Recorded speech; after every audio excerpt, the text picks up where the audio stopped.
ಎಲ್ಲಾ ಗೃಹಲಕ್ಷ್ಮಿಗೂ ಕೂಡ 4,000 ರೂಪಾಯಿ ಹಣ ಒಂದು ಕಡೆಗೆ ಬಾಕಿ ಕಂತು ಜಮೆ ಆಗ್ತಾ ಇದ್ರೆ, ಇನ್ನೊಂದು ಕಡೆಗೆ ಗೃಹಲಕ್ಷ್ಮಿಯರು ಹಣ ಬರ್ಬೇಕಂದ್ರೆ KYC ಅಂದ್ರೆ ಬಯೋಮೆಟ್ರಿಕ್ ಮತ್ತು ಮುಖಚೇರೆ ದೃಢೀಕರಣ ಕೊಡಬೇಕಾಗುತ್ತಂತೆ. ಇದ್ರ ಬಗ್ಗೆ ದೊಡ್ಡ ಒಂದು ಅಪ್ಡೇಟ್ ಬಂದಿದೆ ಸರ್ಕಾರದಿಂದ. ವಿಡಿಯೋ ಪೂರ್ತಿಯಾಗಿ ನೋಡಿ. ರೇಷನ್ ಕಾರ್ಡ್ ಇದ್ದವರಿಗೆ 4 ದೊಡ್ಡ ಸಿಹಿ ಸುದ್ದಿಗಳು ಬಂದಿದ್ದಾವೆ. ಹೌದು, ಪಡಿತರ ಪಡ್ಕೊಳ್ಳೋರಿಗೆ, ಅನ್ನಭಾಗ್ಯ ಫಲಾನುಭವಿಗಳಿಗೆ, ರೇಷನ್ ಕಾರ್ಡ್ ಇದ್ದವರಿಗೆ, BPL ಕಾರ್ಡ್ ಇದ್ದವರಿಗೆ ರಾಜ್ಯ ಸರ್ಕಾರದಿಂದ ದೊಡ್ಡ ಸಿಹಿ ಸುದ್ದಿ ಅಂತಾನೆ ಹೇಳ್ಬಹುದು. ಇನ್ನು ನಿಮ್ಮ ಮನೆಗೆ ಮತ್ತೆ ಅಧಿಕಾರಿಗಳು ಬರ್ತಾರೆ, ಉಚಿತವಾಗಿ ಈ ಒಂದು ಪ್ರಮಾಣ ಪತ್ರ ಕೂಡ ನಿಮಗೆ ಕೊಡ್ತಾರಂತೆ. ಹೌದು ವೀಕ್ಷಕರೇ, ಪ್ರತಿಯೊಬ್ಬರಿಗೂ ಕೂಡ ಸರ್ಕಾರದಿಂದ ಉಚಿತವಾಗಿ ಈ ಒಂದು ಪ್ರಮಾಣ ಪತ್ರ ಕೊಡ್ತಾ ಇದ್ದಾರೆ. ಯಾವ ಪ್ರಮಾಣ ಪತ್ರ ಇದು, ಇದಕ್ಕೋಸ್ಕರ ನೀವು ಏನ್ ಮಾಡಬೇಕು, ಎಲ್ಲಿ ಪಡ್ಕೋಬೇಕು, ಮನೆಗೆ ಅಧಿಕಾರಿಗಳು ಬರ್ತಾರೆ. ಹೌದು, ಎಲ್ಲ ಒಂದು ಅಪ್ಡೇಟ್ ಕೂಡ ಈ ವಿಡಿಯೋದಲ್ಲಿ ಕೊಡ್ತೀವಿ. ಸೊ ವಿಡಿಯೋ ತುಂಬಾ ಇಂಪಾರ್ಟೆಂಟ್ ಆಗ್ತಾ ಇದೆ, ವಿಡಿಯೋ ಪೂರ್ತಿಯಾಗಿ ನೋಡಿ. ಇನ್ನು ಕರ್ನಾಟಕದ 12 ಜಿಲ್ಲೆಗಳಿಗೆ ಮತ್ತೆ ದೊಡ್ಡ ಅಲರ್ಟ್ ಅನ್ನ ಕೊಟ್ಟಿದ್ದಾರೆ. ಗುಡುಗು, ಸಿಡಿಲು, ಬಿರುಗಾಳಿ ಸಮೇತ ಭಾರಿ ಮಳೆ ಆಗುತ್ತಂತೆ. ಮುಂದಿನ 5 ದಿನಗಳ ಕಾಲ ಜನರು ಎಚ್ಚರ ಎಚ್ಚರ. ಇನ್ನು ಬಂಗಾರ ಮತ್ತು ಬೆಳ್ಳಿ ಬೆಲೆಗೆ ಏನಾಯಿತು ಗೊತ್ತಿಲ್ಲ, ದೊಡ್ಡ ಮಟ್ಟದಲ್ಲಿ ಕುಸಿತವಾಗ್ತಾ ಇದೆ. ಅಮೆರಿಕ ಮತ್ತು ಇರಾನ್ ನಡುವೆ ಯುದ್ಧ ಮತ್ತೆ ಪ್ರಾರಂಭವಾಗಿದೆ.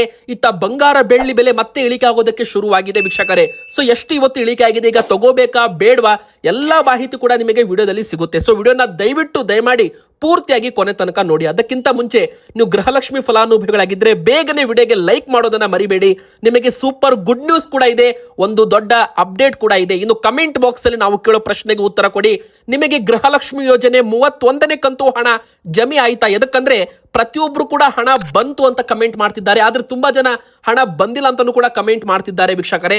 ಸೊ ಇಲ್ಲಿ ಸರ್ಕಾರದಿಂದ 31ನೇ ಕಂತು ಹಣ ಬಿಡುಗಡೆ ಆಗಿದೆ. ಈಗ 32ನೇ ಕಂತು ಹಣ ಕೂಡ ಬಿಡುಗಡೆ ಆಗುವ ಸಾಧ್ಯತೆ ಇರುವಂತದ್ದು. ನೋಡಿ, ಯೋಜನೆ ಪ್ರಾರಂಭವಾಗಿ 3 ವರ್ಷ ಕಂಪ್ಲೀಟ್ ಆಗ್ತಾ ಇದೆ. ಗೃಹಲಕ್ಷ್ಮಿ ಯೋಜನೆ ಆಗಸ್ಟ್ ತಿಂಗಳಲ್ಲಿ ಪ್ರಾರಂಭವಾಗಿತ್ತು 2023ರಲ್ಲಿ. ಈಗ 2026 ಆಗಸ್ಟ್ ತಿಂಗಳು ಕಂಪ್ಲೀಟ್ ಆದ್ರೆ ಒಟ್ಟು 3 ವರ್ಷ ಅಂದ್ರೆ 36 ಕಂತು ಕೊಡಬೇಕಿತ್ತು. ಆದ್ರೆ ಈಗ 31ನೇ ಕಂತು ಅಂದ್ರೆ ಇದು ಬಾಕಿ ಕಂತು, ಅಂದ್ರೆ ಹಳೆಯ ಕಂತುಗಳನ್ನ ಈಗ ಕ್ಲಿಯರ್ ಮಾಡ್ತಾ ಇರುವಂತದ್ದು. ಸೊ ವೀಕ್ಷಕರೇ, ಈಗ ಬಾಕಿ ಕಂತು ನೋಡಿ, ಕೆಲವೊಮ್ಮೆ ಏನಾಗಿದೆ ಅಂದ್ರೆ 1 ತಿಂಗಳು ಹಣ ಬಂದಿಲ್ಲ ಅಂದ್ರೆ ಇನ್ನೊಂದು ತಿಂಗಳು 2 ಬಾರಿ ಹಣವನ್ನ ಜಮೆ ಮಾಡ್ತಿದ್ರು. ಮೊದಲು ಆ ತರ ಆಗಿದೆ. DBT ಆಪ್ ಅಲ್ಲೂ ಕೂಡ ಒಂದೇ ತಿಂಗಳಲ್ಲಿ 2 ಬಾರಿ 4,000 ರೂಪಾಯಿ ಕೂಡ ಹಣ ಜಮೆ ಆಗಿರೋದು ಇದೆ. ಸೊ ಈ ಬಾರಿನೂ ಕೂಡ ಆ ಪ್ರಕಾರ ಮತ್ತೆ 2,000 ರೂಪಾಯಿ ಜಮೆ ಆಗಬಹುದು ಅಂತ ಹೇಳಲಾಗ್ತಾ ಇದೆ. ಆದ್ರೆ ಇನ್ನೊಂದು ಕಡೆಗೆ ಮರು ಪರಿಶೀಲನೆ ಮಾಡ್ತೀವಿ ಅಂತ ಮುಖ್ಯಮಂತ್ರಿ DK ಶಿವಕುಮಾರ್ ಸರ್ ಅವರು ಒಂದು ಹೇಳಿಕೆಯನ್ನ ಕೊಟ್ಟಿದ್ದಾರೆ. ಇದಕ್ಕೋಸ್ಕರ 20 ಕೋಟಿ ರೂಪಾಯಿ ವೆಚ್ಚ ಮಾಡಲು ಕೂಡ ಅನುಮೋದನೆ ಕೊಡಲಾಗಿದೆ ಸಂಪುಟ ಸಭೆಯಲ್ಲಿ. ಅಂದ್ರೆ ಎಲ್ಲಾ ಗೃಹಲಕ್ಷ್ಮಿಯರ ಪುನರ್ ಪರಿಶೀಲನೆ ಮಾಡೋದಕ್ಕೆ ಸಂಪುಟ ಸಭೆಯಲ್ಲಿ ನಿರ್ಧಾರ ಮಾಡಲಾಗಿದೆ. ಇದು ಹೊಸ ಅಪ್ಡೇಟು. ಮತ್ತೆ ಎಲ್ಲಾ ಗೃಹಲಕ್ಷ್ಮಿಯರು ಕೂಡ ಕಡ್ಡಾಯವಾಗಿ ಇದನ್ನ ಮಾಡಿಸಬೇಕು, ಇಲ್ಲ ಅಂದ್ರೆ ನಿಮಗೆ ಹಣ ಬರೋದು ಮುಂದಿನ ಬರೋ ದಿನ ಬಂದ್ ಆಗ್ಬೋದು. ಆದ್ರೆ ಸದ್ಯಕ್ಕೆ ಯಾರು ಕೂಡ ಹೋಗಬೇಡಿ. ಇನ್ನು ಅರ್ಜಿ ಪ್ರಕ್ರಿಯೆ ಯಾವ ತರ ಕರಿಬೇಕು, ಯಾವ ತರ ನಮೂನೆ, ಯಾವೆಲ್ಲ ಮಾಹಿತಿ ಪಡ್ಕೋಬೇಕು, ಇನ್ನೂ ಕೂಡ ಸರ್ಕಾರದ ಮಟ್ಟದಲ್ಲಿ ಚರ್ಚೆಗಳು ನಡೀತಾ ಇದ್ದಾವೆ. ಯಾವ ತರ ಮರುಪರಿಶೀಲನೆ ಮಾಡಬೇಕು, ಯಾವ ತರ ಬಯೋಮೆಟ್ರಿಕ್ ತಗೋಬೇಕು, ಯಾವೆಲ್ಲ ಮಾಹಿತಿಗಳನ್ನ ಕೇಳಬೇಕು, ಎಲ್ಲಾ ಕೂಡ ಅಧಿಕಾರಿಗಳು ತೀರ್ಮಾನ ಮಾಡ್ತಾರೆ ಅಂತ ಮುಖ್ಯಮಂತ್ರಿ DK ಶಿವಕುಮಾರ್ ಸರ್ ಅವರು ಒಂದು ಹೇಳಿಕೆ ಕೊಟ್ಟಿದ್ದಾರೆ. ಆದ್ರೆ ಇಲ್ಲಿ ನೋಡಿ, ಗೃಹಲಕ್ಷ್ಮಿಯವರು ಕಡ್ಡಾಯವಾಗಿ ಬಯೋಮೆಟ್ರಿಕ್ ಮತ್ತು ಮುಖಚೇರೆ ದೃಢೀಕರಣಕ್ಕೆ ಅಂದ್ರೆ ಫೇಸಿಯಲ್ ಅಥೆಂಟಿಕೇಶನ್ ದೃಢೀಕರಣ ಮೂಲಕ ಫಲಾನುಭವಿಗಳನ್ನ ಮರುಪರಿಶೀಲನೆಗೆ ಒಳಪಡಿಸಲು ತೀರ್ಮಾನ ಮಾಡಲಾಗಿದೆ ಅಂತ ಇಲ್ಲಿ ಹೇಳಿದ್ದಾರೆ. ಇನ್ನೊಂದು ಅಪ್ಡೇಟ್ ಏನಪ್ಪಾ ಅಂದ್ರೆ, ಇಲ್ಲಿ ಮುಖ್ಯವಾಗಿ ಗೃಹಲಕ್ಷ್ಮಿಯರ ಒಂದು ಮೊಬೈಲ್ ಸಂಖ್ಯೆ ಏನಿರುತ್ತೆ ನೋಡಿ, ಅದು ಕಡ್ಡಾಯವಾಗಿ ಗೃಹಲಕ್ಷ್ಮಿಯರದ್ದೇ ಆಗಿರ್ಬೇಕು. ಅಂದ್ರೆ ಯಾರದ್ದು ಮೊಬೈಲ್ ನಂಬರು, ಅಂದ್ರೆ ನಿಮ್ಮ ಗಂಡವರ ಮೊಬೈಲ್ ನಂಬರು ಆಗಿರಬಾರ್ದು, ಯಜಮಾನರ ಮೊಬೈಲ್ ನಂಬರ್ ಕೂಡ ಆಗಿರಬಾರ್ದು, ಮಕ್ಕಳ ಮೊಬೈಲ್ ನಂಬರ್ ಕೂಡ ಆಗಿರಬಾರ್ದು. ಅದು ಕೂಡ ಇಲ್ಲಿ ಚೆಕ್ ಮಾಡ್ತಾರೆ ಅಂತೆ. ಅಂದ್ರೆ ಯಾರದ್ದು ಮೊಬೈಲ್ ಸಂಖ್ಯೆ, ಯಾರದ್ದು ಬ್ಯಾಂಕ್ ಖಾತೆ ಇರುವಂತಿಲ್ಲ. ಗೃಹಲಕ್ಷ್ಮಿಯರ ಬ್ಯಾಂಕ್ ಸಂಖ್ಯೆ ಇರಬೇಕು, ಗೃಹಲಕ್ಷ್ಮಿಯರ ಮೊಬೈಲ್ ಸಂಖ್ಯೆ ಬ್ಯಾಂಕ್ ಅಕೌಂಟ್ಗೆ ಲಿಂಕ್ ಆಗಿರಬೇಕು, ಮತ್ತೆ ಗೃಹಲಕ್ಷ್ಮಿಯರು ಆ ಒಂದು ಅಕೌಂಟ್ಗೆ ಬಯೋಮೆಟ್ರಿಕ್ ಅನ್ನ ಕೊಡಬೇಕಾಗುತ್ತೆ. ಸೊ ವೀಕ್ಷಕರೇ, ಇಲ್ಲಿ ಗಂಡ ಹಾಗೂ ಮಕ್ಕಳ ಖಾತೆಯನ್ನು ಕೂಡ ಪರಿಗಣಿಸಲ್ಲ ಅಂತ ತಿಳಿಸಿದ್ದಾರೆ. ಸೊ ಯಾರದ್ದು ದೂರವಾಣಿ ಹಾಗೂ ಯಾರದ್ದು ಬ್ಯಾಂಕ್ ಖಾತೆ ವಿವರಗಳು ಕೊಡುವಂತಿಲ್ಲ ಅಂತ ಇಲ್ಲಿ ಮುಖ್ಯಮಂತ್ರಿ DK ಶಿವಕುಮಾರ್ ಅವರು ಹೇಳಿದ್ದಾರೆ. ಆದ್ರೆ ಅರ್ಹರಿಗೆ ಯೋಜನೆ ತಲುಪುವುದಷ್ಟೇ ಪರಿಶೀಲನೆಗೆ ಉದ್ದೇಶ. ಅಂದ್ರೆ ಕರೆಕ್ಟ್ ಆಗಿ ಹಣ ಗೃಹಲಕ್ಷ್ಮಿಯರಿಗೆ ಹೋಗಬೇಕು, ಯಾರೋ ಬೇರೆಯವ್ರಿಗೆ ಹೋಗಬಾರ್ದು ಅಂತ ಇಲ್ಲಿ ಹೇಳಿದ್ದಾರೆ. ಯಾರನ್ನು ಯೋಜನೆಯಿಂದ ತೆಗೆದು ಹಾಕುವ ಉದ್ದೇಶ ಕೂಡ ಸರ್ಕಾರದ ಹತ್ರ ಇಲ್ಲ ಅಂತ ಮುಖ್ಯಮಂತ್ರಿಗಳು ಹೇಳಿರುವಂತದ್ದು.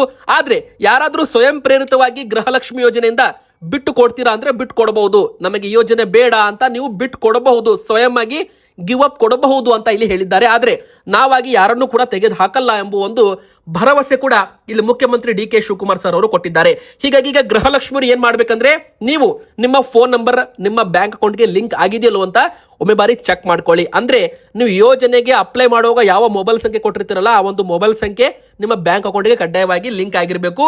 ಮತ್ತೆ ಯಾವುದೇ ಕಾರಣಕ್ಕೂ ಮಕ್ಕಳ ಅಕೌಂಟ್ ಆಗಿರ್ಬೋದು ಅಥವಾ ಯಜಮಾನರ ಅಕೌಂಟ್ಗಳನ್ನ ನೀವು ಕೊಡುವಂತಿಲ್ಲ ಅಂತಾನು ಕೂಡ ಇಲ್ಲಿ ಹೇಳಿದ್ದಾರೆ. ಇನ್ನು ರೇಷನ್ ಕಾರ್ಡ್ ಇದ್ದವರಿಗೆ ನೋಡಿ, ಒಟ್ಟು 4 ದೊಡ್ಡ ಸಿಹಿ ಸುದ್ದಿಗಳು ಬಂದಿದ್ದಾವೆ. ಮೊದಲನೇದು ಸಿಹಿ ಸುದ್ದಿ ಏನಪ್ಪಾ ಅಂದ್ರೆ, ಯಾರ್ದೆಲ್ಲ BPL ಕಾರ್ಡು APL ಕಾರ್ಡ್ಗೆ ವರ್ಗಾವಣೆ ಆಗಿದೆ ಅಂದ್ರೆ ಅನರ್ಹರ ಕಾರ್ಡುಗಳು ರದ್ದಾಗ್ತಾ ಇದ್ದಾವೆ. ಒಟ್ಟು 7,74,000 ಅನರ್ಹ BPL ಕಾರ್ಡುಗಳು ಗುರುತು ಮಾಡಲಾಗಿದೆ. ಅದರಲ್ಲಿ 4 ಲಕ್ಷಕ್ಕೂ ಹೆಚ್ಚು ಕಾರ್ಡುಗಳು ಈಗಾಗಲೇ BPL ಇಂದ APL ಗೆ ವರ್ಗಾವಣೆ ಆಗಿರುವಂತದ್ದು. ಅದರಲ್ಲಿ ಯಾರಾದ್ರೂ ಅರ್ಹರು ಇದ್ರೆ ಅವರು ಮತ್ತೆ ವಾಪಸ್ ಅರ್ಜಿಯನ್ನ ಹಾಕಬಹುದು, ಮತ್ತೆ ವಾಪಸ್ BPL ಕಾರ್ಡ್ ಅವರು ಪಡ್ಕೋಬಹುದು. ಅಂದ್ರೆ BPL ಕಾರ್ಡ್ಗೆ ಇದ್ದ ಮಾನದಂಡಗಳನ್ನ ಅವರು ಕರೆಕ್ಟ್ ಆಗಿ ಫಾಲೋ ಮಾಡಿರಬೇಕು. ಅಂದ್ರೆ ನಗರ ಪ್ರದೇಶದಲ್ಲಿ 1,000 ಚದರ ಅಡಿಗಿಂತ ಹೆಚ್ಚು ವಿಸ್ತೀರ್ಣದ ಸ್ವಂತ ಮನೆ ಇರುವಂತಿಲ್ಲ ಅಂತ ನಿಯಮ ಇದೆ. ಇನ್ನು ಮುಖ್ಯವಾಗಿ ಸ್ವಂತಕ್ಕೆ ಕಾರು ಇರುವಂತಿಲ್ಲ. ಇನ್ನು ಸರ್ಕಾರಿ ನೌಕರರು BPL ಕಾರ್ಡ್ ಅಲ್ಲಿ ಯಾರಾದ್ರೂ ಇದ್ರೆ ಅವರಿಗೆ BPL ಕಾರ್ಡ್ ಕೊಡೋದಿಲ್ಲ. ತೆರಿಗೆ ಪಾವತಿದಾರರು, GST ರಿಟರ್ನ್ಸ್ ಮಾಡ್ತಿದ್ದವರು, 7.5 ಎಕರೆಗೂ ಹೆಚ್ಚು ಭೂಮಿ ಇದ್ದವರು, ಕೊನೆಯದಾಗಿ 1,20,000 ರೂಪಾಯಿ ಮೇಲೆ ಆದಾಯ ಇದ್ರೆ ಅವರಿಗೆ BPL ಕಾರ್ಡು ಸಿಗೋದಿಲ್ಲ, ಅವರಿಗೆ APL ಕಾರ್ಡ್ ಅಂತ ಹೇಳಿದ್ದಾರೆ.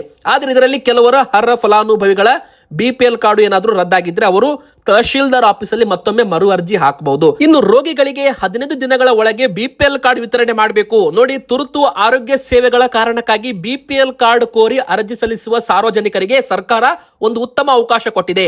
ಅನಾರೋಗ್ಯ ಪೀಡಿತರಿಗೆ ಯಾವುದೇ ವಿಳಂಬವಿಲ್ಲದೆ 15 ದಿನದ ಒಳಗೆ ಕಾರ್ಡ್ಗಳನ್ನ ವಿತರಣೆ ಮಾಡುವಂತೆ ಸರ್ಕಾರ ಅಧಿಕಾರಿಗಳಿಗೆ ಒಂದು ಸೂಚನೆಯನ್ನ ಕೊಟ್ಟಿರುವಂತದ್ದು ವೀಕ್ಷಕರು. ಇದು ಕೂಡ ಒಂದು ಕಡೆಗೆ ಗುಡ್ ನ್ಯೂಸ್ ಅಂತ ಹೇಳ್ಬಹುದು. ಇನ್ನು ಸ್ಮಾರ್ಟ್ PDS ಎಂಬುವ ಯೋಜನೆ ಕೂಡ ಕರ್ನಾಟಕದಲ್ಲಿ ಜಾರಿಗೆ ಬರ್ತಾ ಇದೆ. ನೋಡಿ, ಪಬ್ಲಿಕ್ ಡಿಸ್ಟ್ರಿಬ್ಯೂಷನ್ ಸಿಸ್ಟಮ್ ಅನ್ನ ಮತ್ತಷ್ಟು ಪಾರದರ್ಶಕವನ್ನಾಗಿಸಲು ಸ್ಮಾರ್ಟ್ PDS ಯೋಜನೆ ಜಾರಿ ಮಾಡಲಾಗ್ತಾ ಇದೆ.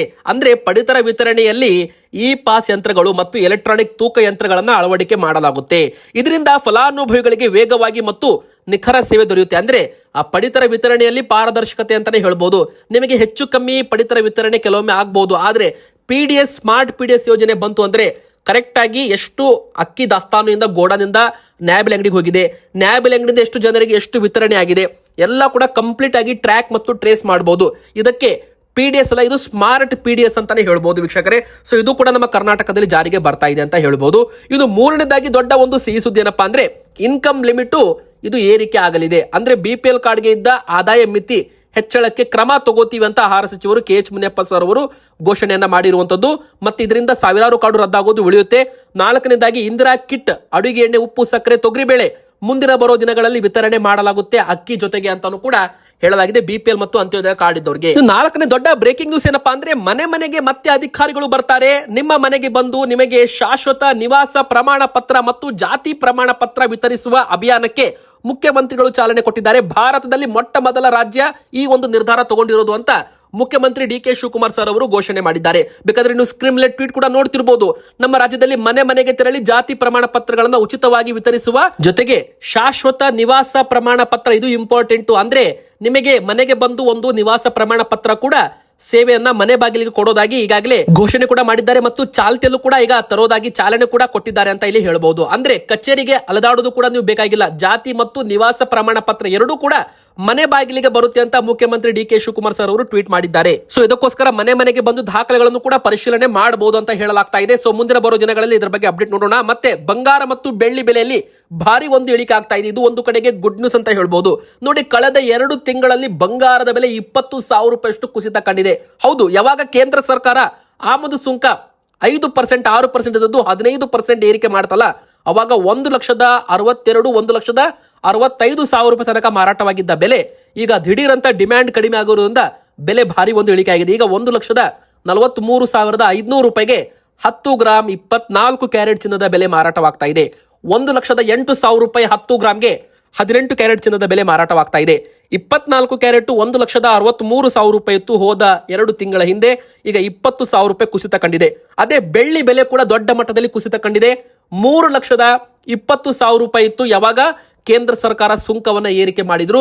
ಆದ್ರೆ ಈಗ ದಿಢೀರ್ ಅಂತ ಡಿಮ್ಯಾಂಡ್ ಕಡಿಮೆ ಆಗಿ ಬೆಲೆ ಮತ್ತೆ 2,35,000 ರೂಪಾಯಿಗೆ ಬಂದಿದೆ. ಹತ್ತತ್ರ 85,000ದಿಂದ 90,000 ರೂಪಾಯಿ 2-3 ತಿಂಗಳಲ್ಲಿ ಬೆಲೆಯಲ್ಲಿ ಇಳಿಕೆ ಆಗಿದೆ. ಹಾಗಾದ್ರೆ ಈಗ ತಗೋಬೇಕಾ ಬೇಡವ ಎಂಬುವ ಪ್ರಶ್ನೆಗೆ ಉತ್ತರ ಏನಂದ್ರೆ ಬೆಲೆಗಳು ಇಳಿಕೆ ಆಗಿದೆ. ಹೌದು, ನಿಮ್ಮ ಮನೆಯಲ್ಲಿ ಶುಭ ಸಮಾರಂಭಗಳಿದ್ರೆ, ಮದುವೆ ಕಾರ್ಯಕ್ರಮ ಇದ್ರೆ ನೀವು ಬಂಗಾರದಲ್ಲಿ ಸ್ವಲ್ಪ ಹೂಡಿಕೆ ಮಾಡಬಹುದು. ಈಗ ಬೆಲೆ ಇಳಿಮುಖದಲ್ಲಿ ಸಾಗ್ತಾ ಇದೆ. ನಿಮ್ಮ ಪ್ರಕಾರ ಬಂಗಾರದ ಸರಿಯಾದ ಬೆಲೆ ಎಷ್ಟಾಗಬೇಕು ನಮಗೆ ನೀವು ಕಮೆಂಟ್ ಅಲ್ಲಿ ತಿಳಿಸಬಹುದು. ಇನ್ನು ನಮ್ಮ ಕರ್ನಾಟಕದಲ್ಲಿ 5 ದಿನಗಳ ಕಾಲ ಭಾರಿ ಮಳೆ ಆಗುತ್ತೆ ಮತ್ತು ಈ 4-5 ಜಿಲ್ಲೆಗಳಿಗೆ ಆರೆಂಜ್ ಅಲರ್ಟ್ ಕೂಡ ಘೋಷಣೆ ಮಾಡಲಾಗಿದೆ.